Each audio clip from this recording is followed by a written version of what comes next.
सर्वज्ञानप्रदसीता देवी मुद्राप्रदायकः अशोकवनिका चेता सर्वमायाविभञ्जनः सर्वबन्धविमोक्ता च रक्षो विध्वंसकारकः परविद्यापरिहर्ता परशौर्ये विनाशकः परमन्त्रनिराकर्ता परयन्त्रप्रभेदकः सर्वग्रह विनाशी च भीमसेन सहायकृत् सर्वदुःखहर सर्वलोकचारी मनोजवः पारिजातद्रुमूलस्थ सर्वमन्त्रस्वरूपवान् सर्वतन्त्रस्वरूपी च सर्वयन्त्रात्मिकस्तथा कपीश्वरो महाकाय सर्वरोगहरे प्रभु बलसिद्धिकर सर्व विद्यासम्पत्प्रदायकः कपिसेनानायकश्च भविश्च चतुराननः कुमारब्रह्मचारी च रत्नकुण्डलदीप्तिमान्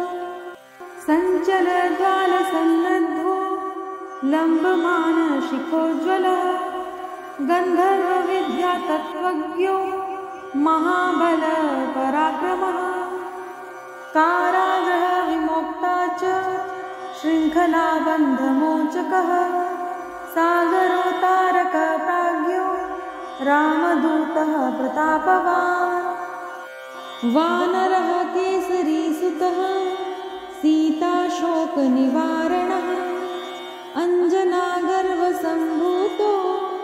बालाकृशदशाननः विभीषणप्रियकरो दशग्रीवकुलान्तकः लक्ष्मणप्राणदाता च व्रजकायो महादुती चिरञ्जीवी रामभक्तो दैत्यकारे विघातकः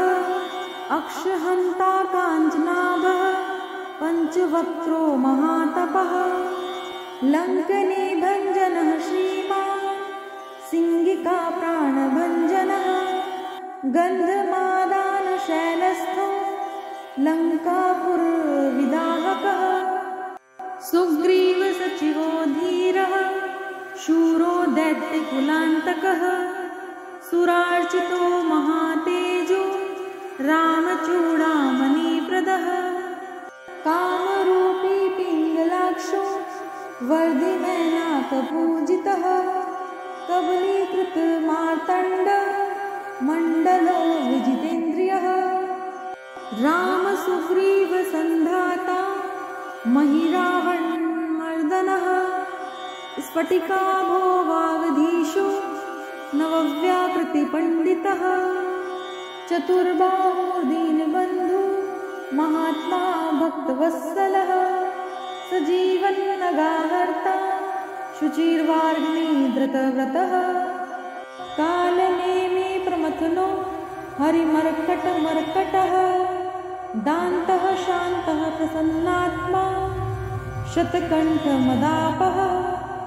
योगी रामकथालोलः सीतान्वेषणपण्डितः व्रजद्रष्टो व्रजनखो रुद्रवीर्ये समुद्भवः इन्द्रजित्रप्रहितामोघ ब्रह्मास्त्रविनिवारकः पार्थध्वजाग्रसंवासी शरपञ्जरभेदकः दशबाहुलोकपूज्यो जाम्बवत्प्रीतिवर्धनः सीतासमेत श्रीराम पादसेवाधुरन्धरः आञ्जनेयो महावीरो हनुमान्मारुतात्मजः तत्त्वज्ञानप्रदसीता देवी मुद्राप्रदायकः अशोकवनिका चेता सर्वमायाविभञ्जनः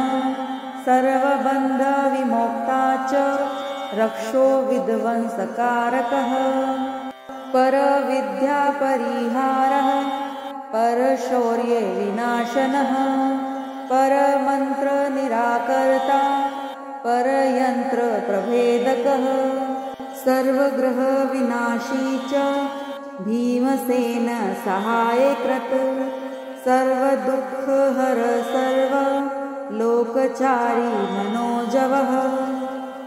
पारिजातद्रुमूलस्थ सर्वमन्त्रस्वरूपवान् सर्वतन्त्रस्वरूपी च सर्वयन्त्रात्मकस्तथा कपीश्वरो महाकायः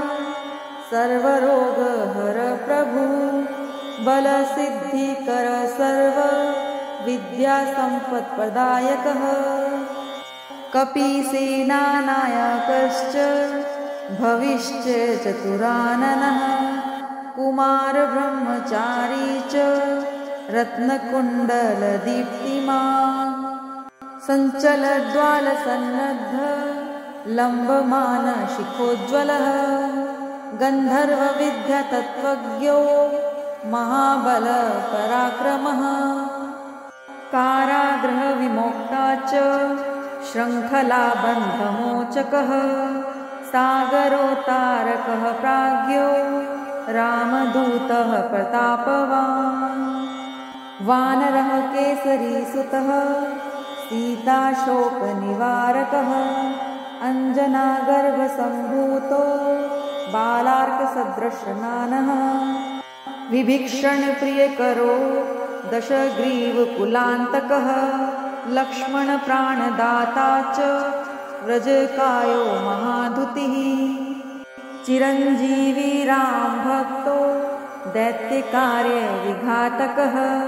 अक्षहन्ता काञ्चनाभः पञ्चवक्त्रो महातपः लङ्कनीभञ्जन श्रीमान्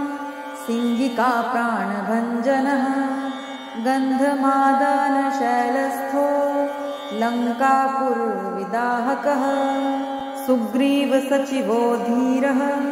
शूरो दैत्यकुलान्तकः सुरार्चितो महातेजा रामचूडामणिप्रदः कामरूपी पिङ्गलाक्षो वार्धिनैनाकपूजितः कबलीकृतमार्तण्ड मण्डलो विजितेन्द्रियः रामसुग्रीवसन्धाता महिरावणमर्दनः स्फटिकाभो वागधीशो नवव्याकृतिपण्डितः चतुर्बाहुर्दीनबन्धुर्महात्मा भक्तवत्सलः सजीवन्नगाहर्ता शुचिर्वाग्मी दृढव्रतः कालनेमी प्रमथनो हरिमर्कटमर्कटः दान्तः शान्तः प्रसन्नात्मा शतकण्ठमदाप्रहत् योगी रामकथालोलः सीतान्वेषणपण्डितः व्रजद्रष्टो व्रजनखो रुद्रवीर्ये समुद्भवः इन्द्रजित्प्रीतामोघ ब्रह्मास्त्रविनिवारकः पार्थध्वजाग्रसंवासी शरपञ्जरभेदकः दशबाहुर्लोकपूज्यो जाम्वत्प्रीतिवर्धनः सीतासमेत श्रीराम पादसेवा धुरन्धरः इत्येवं श्रीहनुमतो नाम्नाष्टोत्तरं शतं यः पठेच्च शृणुयात् नित्यं सर्वान् कामान् वाप्नुयात्।